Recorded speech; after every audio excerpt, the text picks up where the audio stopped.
A very good evening and welcome to the news tonight, where we get you the day's top stories from India and across the world.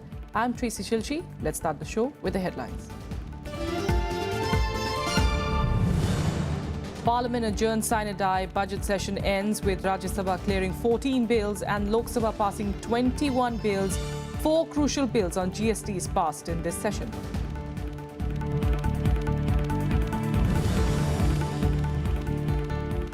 Upper House takes strong note of BJP's youth wing leader who announced a bounty on West Bengal Chief Minister Mamata Banerjee. Government says the state government is free to take legal action against him.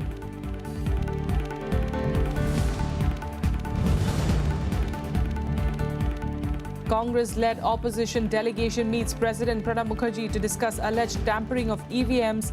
Political parties urge Election Commission to look for alternatives to voting machines.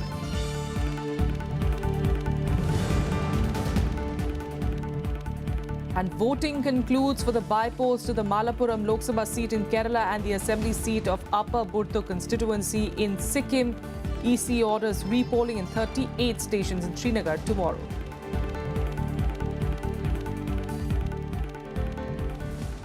Rajya Sabha was adjourned sine die on Wednesday by Chairman Mohammad Hamid Ansari, bringing an end to the budget session. Chairman Ansari asserted that transaction of substantial legislative business was witnessed in this session. The Upper House had 29 sittings, during which it deliberated for more than 136 hours. The 242nd session of Rajya Sabha came to a close on Wednesday. The session began in January with the address to the President to both houses of Parliament. The Upper House passed or returned 14 government bills after edifying debates. The House unanimously passed the historic GST bills to bring India under a uniform tax regime. The session, which began with the address of the Honourable President to both the Houses of Parliament, assembled together on the 31st January, witnessed transactions of substantial legislative business. In all, the House either passed or returned 14 government bills, which generated lively debates. 205 zero-hour submissions of urgent public importance were made, while the members also sought answers from several ministers on administrative decisions through 435 starred and 4,629 unstarred questions. Chairman Ansari also hailed the participation of members occupying the last 2 rows in the conduct of the business of the House. Out of a total of 205 zero-hour submissions, they raised 86, which is approximately 42%. Private members introduced 33 bills, while members also laid 76 special mentions on matters of public importance. During the session, 153 reports of various parliamentary committees were presented. Only one new member, Manish Gupta, was elected in the by-election from West Bengal in this session, while 2 members, Mithun Chakraborty and Bishnu Charan Das, resigned.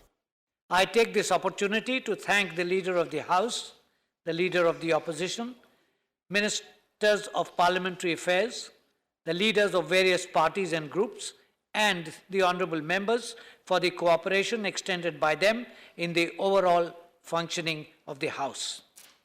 The budget session 2017 commenced on the 31st of January. Both the houses were adjourned for a recess for a period of 27 days on the 9th of February to reassemble on Thursday, March 9th, 2017. Kriti Mishra's report for Rajya Sabha TV. And the Upper House condemned BJP's youth wing leader Yogesh Varshney's comments, offering a reward of 11 lakh rupees for West Bengal Chief Minister Mamata Banerjee's head. The opposition demanded condemnation of the remarks from the Prime Minister and strict action against Varshney. The government also deprecated his statement. The Upper House took strong umbrage to the statement of BJP's youth wing leader Yogesh Varshney, who courted controversy by announcing a bounty of 11 lakh rupees for West Bengal Chief Minister Mamata Banerjee's head. Raising the issue during Zero Hour, Sukhendu Shekhar Roy of the TMC said that the BJP youth activist publicly described West Bengal CM as a demon. I urge upon all the honourable members of West Bengal government can take action. The government to condemn this incident because it appears from this fact that the ruling party at the centre is trying to unleash the reign of terror in West Bengal in the name of religion, in the name of other things. BSP Chief Mayawati and Samajwadi Party member Jaya Bachchan also denounced BJP youth activist remarks in strong words. ये गंभीर बात है तो मैं समझती हूँ कि BJP को केवल कंडम करने से काम नहीं चलेगा, उनके खिलाफ एक्शन लेना चाहिए। केवल निंदा करने से काम नहीं चलेगा, एक्शन लेना है। उनके खिलाफ भारतीय जनता पार्टी को एक्शन लेना चाहिए। महिलाओं का प्रोटेक्शन के लिए बहुत अग्रेसिवली स्टेप लेने की बहुत जरूरत है। गायों को आप बचा सकते हैं, महिलाओं के ऊपर अत्याचार हो रहा है, इस तरह से आप लोग बात कर रहे हैं। एक लड़का, एक मेंबर आपका इस तरह से throw him out of the party. How dare somebody talk like this, and especially against a woman, when today the women are really feeling so insecure? Is this what you should be promoting? आप लोग तो सारे अखबार को control करते हैं, इस तरह का न्यूज़ कैसे छप जाता है? The government, however, sought to disassociate with the BJP's youth wing leader. MOS Parliamentary Affairs Minister Mukhtar Abbas Naqvi stressed that the state government was free to take legal action against him. I strongly condemn if such type of the statement, and the state government is free to take appropriate legal action on this issue. Varshney, a member of the Bharatiya Janata Yuva Morcha, issued the outrageous threat while hitting out the TMC Supremo over police action on a rally held on Sunday to mark Hanuman Jayanti in Birbhum. Kriti Mishra, Rajya Sabha TV. And meanwhile, in fact, outside Parliament, two TMC leaders took on the BJP for ignoring youth wing leader Yogesh Varshney's remarks. The threat was sounded by Bharatiya Janata Yuva Morcha after West Bengal police lathi charged a rally in Birbhum while raising slogans in the praise of Lord Ram on Hanuman Jayanti on Tuesday. While criticizing the police action on the rally, Varshney said that the baton charging the rally was an inhuman act by Mamata's government and announced the bounty on her head. The Trinamool Congress has condemned Varshney's statement demanding his arrest, while the youth leader remains unapologetic.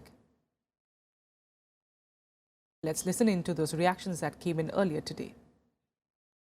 और वो कह रहे थे कि अभिव्यक्ति की आज़ादी है, अपने मन की बात कोई भी रख सकता है, इसलिए मैंने भी अपनी मन की बात कल रख दी। मैंने एक इंसानों के ऐसे ग्रुप का दर्द बयां किया जिसका दर्द कहीं सुनने में नहीं आ रहा है, और मैंने कल ये घोषणा करके उनका दर्द बयां किया है। हिंदुस्तान के एक मुख्यमंत्री की सर कलम की बात करते हैं, किसी को पसंद होना ना होना अलग बात है, लेकिन हमें किसी को पसंद नहीं हो गई, और इसके लिए सर कलम की अगर हम रवैया अपनाएं, गुहार करें, तो इससे और निंदाजनक क्या हो सकता।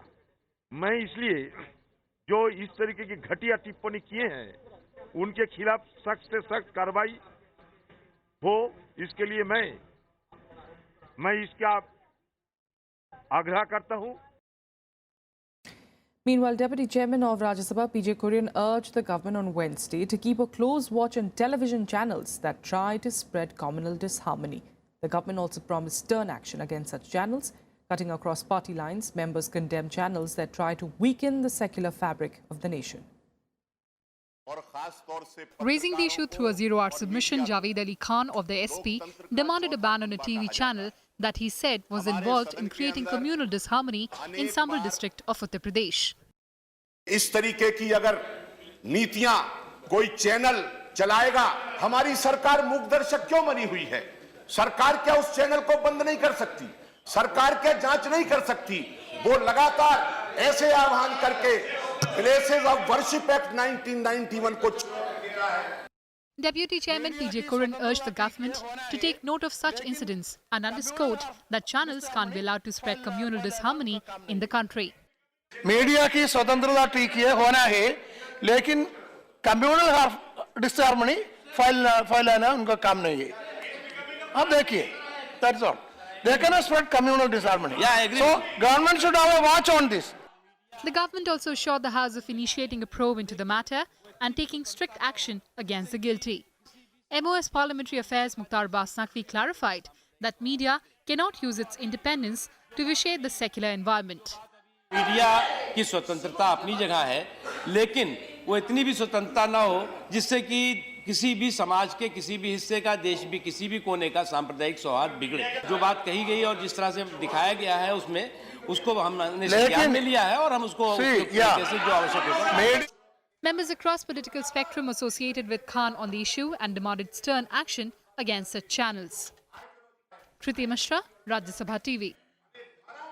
Lok Sabha, meanwhile, was adjourned sine die today, and according to the Speaker, the House lost 8 hours and 12 minutes in disruptions.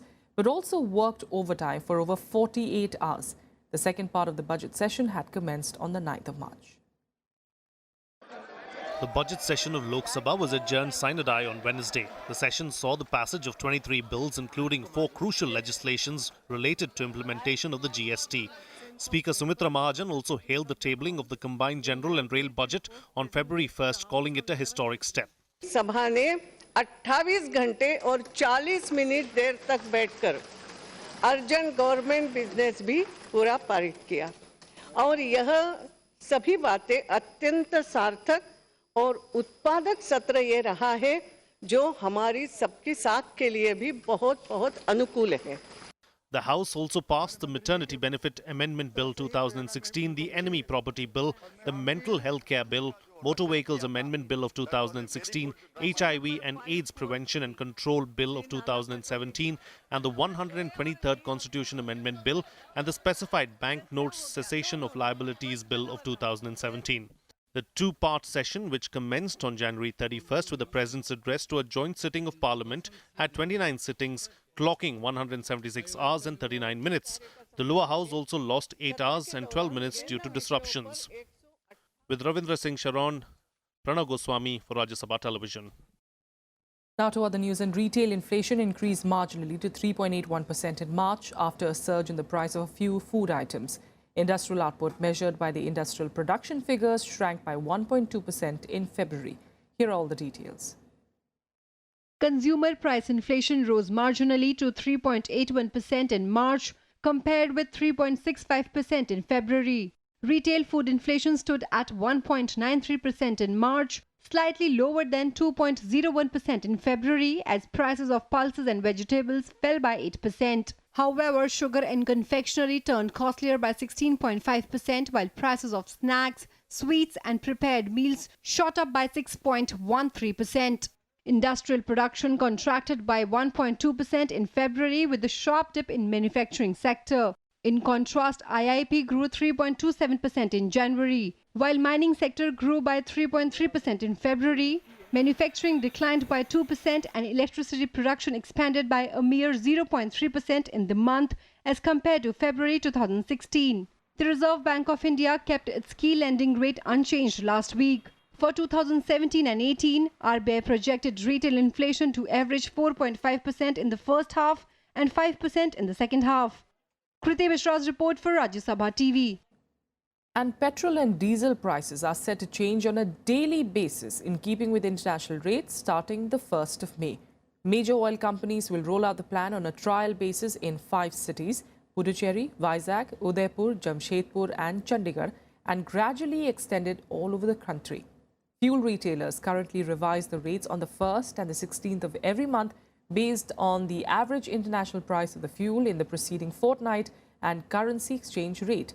Instead of using fortnightly average, pump rates will now reflect daily movement in international oil prices and rupee-US dollar fluctuations. With this move, consumers are likely to be more aligned to market dynamics and political pressure on price hikes will most likely go. Ahead of crucial talks in the field of defence on Thursday, Britain has sought holistic relations between both the countries. It has said that the relationship between the two countries should not only involve sale and purchase of equipment, but also include sharing expertise. British Defence Secretary Michael Fallon is in India for one of the most important tasks post-Brexit. As a leading defence equipment manufacturer, Britain wants to associate with the Indian defence industry. And in his meeting with Defence Minister Arun Jaitley on Thursday, Fallon is likely to propose that Britain and India produce and export together. Today, not just to see what more we can make in India or make with India, but to see what more we can design, develop, add value with India and export together to third countries and to new markets. How we can better match British experience with Indian brainpower. Before the formal talks, Fallon underlined that Britain too has witnessed periods when it faced significant procurement roadblocks from the legislative side that were subsequently eased with the private involvement. India's proposal for technology transfer is one such area where Britain is trying to work out a framework. But it's also that we work together to design, to develop these technologies, to use the best of Indian brain power against the expertise of our long-established defence companies to create the new products, the new high-tech products that the rest of the world is looking for. Now that is my vision from this collaboration. In his talks with an Indian think tank in Delhi on Wednesday, Phelan disclosed that Britain is providing lakhs of jobs in the defence industry. Phelan may also suggest reforms in the procurement process to streamline the defence trade that has been stagnant in the last few decades due to political understatement in India. India can be best opportunity for Britain post-Brexit, but the question is that of being competitive and also convergence on issues like China and Pakistan. Akhilesh Suman for Rajya Television with camera person Sanjay Kumar in Delhi. With a quick break here, more news follows in a bit. Stay with us.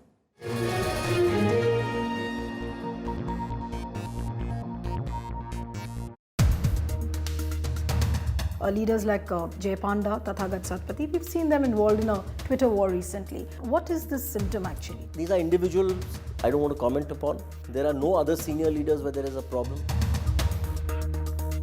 BJD is going back to the old dark days of 1990s. There was widespread corruption, then sheltering of people with criminal backgrounds. All that is happening right now. Apart from the chit fund, there is no other issue of allegation of corruption. What happens to BJD after Naveen Patnaik? Leadership evolves as times change. Watch To The Point with Biju Janata Dal leader Pinaki Misra only on Rajya Sabha television.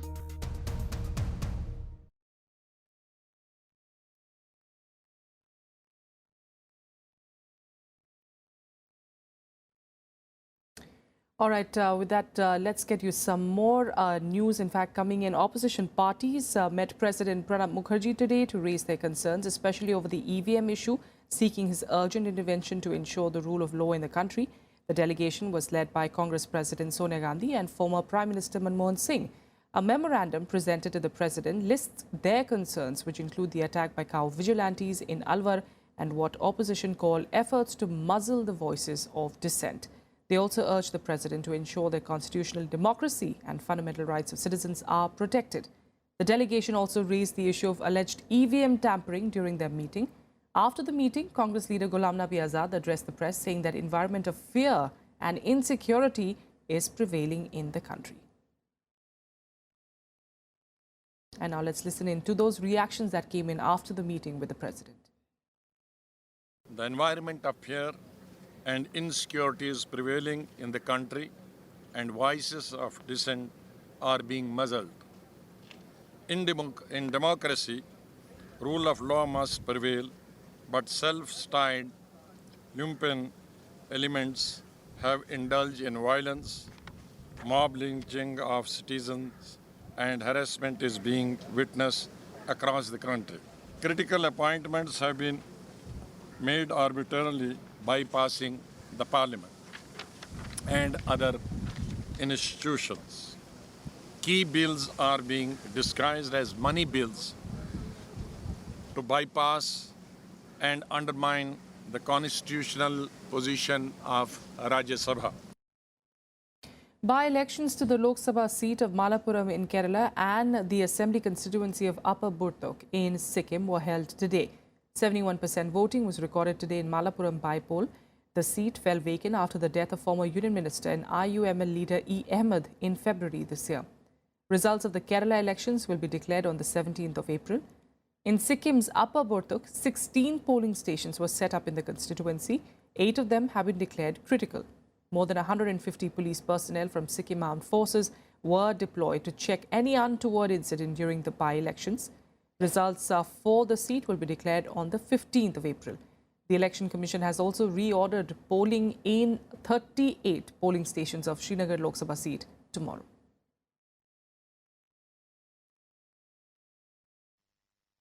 And here are more updates from across the country in Nationwide. The centre today moved the Supreme Court seeking a hearing on its curative plea regarding the protection given to armed forces during anti-militancy operations in areas where AFSPA is in force. This comes after the top court ordered the police to register FIRs in encounter killings by armed forces. The apex court verdict had come on a plea alleging that armed forces were misusing AFSPA in Manipur during anti-militancy operations.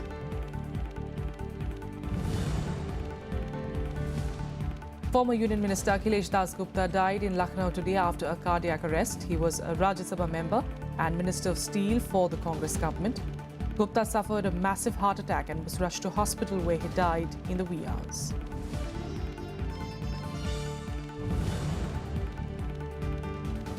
A Delhi court issued an open-ended, non-bailable warrant against Vijay Mallya for allegedly evading summons in a FERA violation matter. This was done after the Enforcement Directorate submitted that the non-bailable warrant issued on the 4th of November last year was not being executed and it needs more time to do so.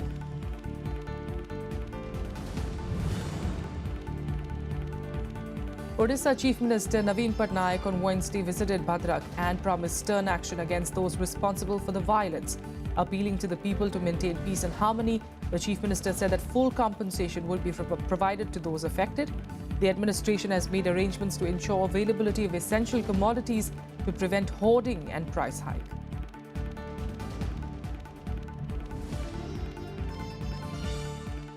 International news. In China on Wednesday warned India that the Dalai Lama's visit to Arunachal Pradesh will have a negative impact on the settlement of the border dispute. China also blamed New Delhi of violating its commitment on the Tibet issue. Beijing has warned of further action to safeguard its territorial sovereignty and slammed the provocative statements of the Tibetan spiritual leader and also Chief Minister of Arunachal Pradesh, Pema Khandu, who said that the state shares its borders only with Tibet, not with China. Calling the boundary and Tibet-related issues the political foundation of the India-China relationship, the Chinese Foreign Ministry said that the Dalai Lama's visit to Arunachal is in fact a disgraceful performance, which will by no means change China's position on the thorny issues. China is opposed to the Dalai Lama's visit to Arunachal, particularly Tawang, which it considers as southern Tibet. Its media and foreign ministry has repeatedly aired its opposition to the Tibetan Buddhist leader's ongoing visit to the region. U.S. Secretary of State Rex Tillerson held talks in Russia with Foreign Minister Sergei Lavrov in Moscow on Wednesday, even as America urged Moscow to stop supporting Syria. The visit comes amid tensions over last week's suspected chemical attack in Syria and U.S. strikes on a Syrian base. Calling the strikes unlawful, Lavrov said that it was important not to allow a repeat of those attacks. He added that he expected a frank and honest discussion with Tillerson on forming a broad anti-terrorism coalition. Tillerson said that he also looked forward to a candid discussion and that Washington's lines of communication with Moscow will always remain open. Russian President Vladimir Putin may also meet Tillerson later on Wednesday.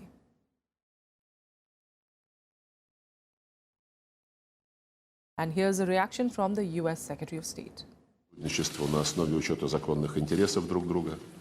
We have reiterated multiple times that we are prepared for a constructive, equal footing and a good dialogue with consideration for our legitimate interests. Our meetings today come at an important moment in the relationship so that we can further clarify areas of common objectives, areas of common interest, even when our tactical approaches may be different, and to further clarify areas of sharp difference so that we can better understand why these differences exist and what the prospects for narrowing those differences may be. And here are more international news updates in Global Buzz. 2 people were killed in an explosion at the southern eastern Turkish city of Diyarbakir. The blast happened just days ahead of a key referendum expanding President Recep Tayyip Erdogan's powers. While authorities initially ruled out a terrorist hand, an investigation is underway to find out the precise cause of the blast. 3 explosions rocked the Borussia Dortmund bus as the German football team headed for a Champions League game against Monaco. Player Marc Bartra underwent an operation after breaking a bone in his wrist. No other players were hurt. A letter found near the scene was being examined as part of the investigation. German investigators are also looking into the possibility that the attack may have been carried out by Islamist militants. Chinese President Xi Jinping has urged US President Donald Trump to peacefully resolve surging tensions over North Korea's nuclear program. In a telephonic conversation with Trump, the Chinese premier said that his country advocates resolving the issue through peaceful means. This comes after Trump said that US is ready to solve the North Korean problem without China if necessary. And our sports and Rio Olympic silver medalist PV Sindhu today advanced to the pre-quarterfinals of the Singapore Open Super Series tournament. In the opening round, the Indian shuttler, who is seeded 5th in the tournament, defeated Nozomi Okuhara of Japan 10-21, 21-15, 22-20. Saina Nehwal is not taking part in the competition, while the other Indian in the women's singles, Rituparna Das, bowed out earlier today. Of course, in the men's category, Sai Praneeth made it to the pre-quarterfinals after beating Emil Holtz of Denmark by 17-21, 21-7, 21-19. It's going wide. That's all we could pack in on the news tonight. Thanks so much for joining us.